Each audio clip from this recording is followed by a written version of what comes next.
আজ থেকে ছেলের এক্সাম শুরু, তাই ভেবেছিলাম বেশি কিছু রান্না করব না, রান্নার কোনো ঝামেলা বিশেষ নেব না। তাও দেখতে দেখতে এতগুলো রান্না হয়ে গেল। আসলে কেউ যদি কোনো খাবার খেতে ইচ্ছা করে, ইচ্ছা প্রকাশ করে বা আমার কাছে কোনো অফার করে খাবারের, সেটা আমি না করে দিয়েও থাকতে পারি না। তাই সব কিছু সামলে সুমলে নিয়ে ঠিক করেই নিই যাই হোক করে। আজকেও শুক্তো, অম্বল, তেঁতো তরকারি, চচ্চড়ি সব রকমই হয়েছে মোটামুটি। তো চলো এক এক করে আমি বাটিগুলো রেডি করেছি, এইখানে এক এক করে সাজিয়ে নিই।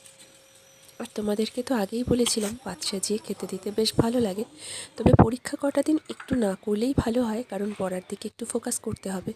বাট তাও কেউ যদি কিছু খাবার ইচ্ছা প্রকাশ করে দিতে বাধ্য হই, এবং অনেক সময় ভালোবেসেও করে দিই বলতে পারো।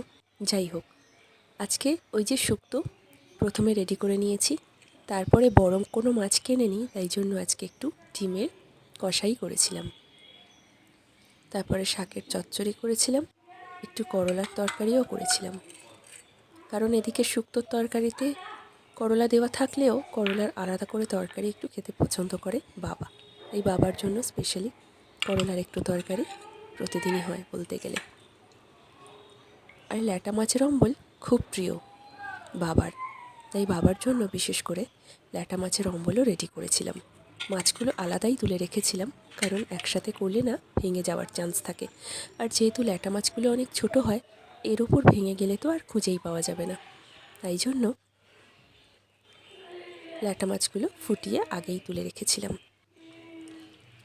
আর উপরে ল্যাটা মাছটা তাই দিয়ে দিলাম অম্বলের ওপরে। আর কিছুটা মোচা কয়েকদিন ধরেই পড়েছিল, এরপর না করলে খারাপ হয়ে যেত, তাই মোচার তরকারিও করে নিয়েছিলাম। যাই হোক, মোটামুটি সমস্ত বাটিতে বাটিতে তুলে রাখা রেডি হয়ে গেছে। এখন পাত সাজিয়ে দেবার পালা। এক এক করে পাত সাজিয়ে নিলাম। প্রথমে ভাত, তারপরে করলার তরকারি, তারপরে চচ্চড়ি, তারপর মোচার তরকারি, তারপরে শুক্তো, তারপরে ডিমের কষা, আর তারপরে অম্বল ল্যাটা মাছের। তো এই ছিল আজকের মেনু। তো সবাই খুব খুব ভালো থেকো। আবার অন্য কোনো দিন লাঞ্চ মেনু নিয়ে গল্প করতে চলে আসবো। আজকের মতো টাটা।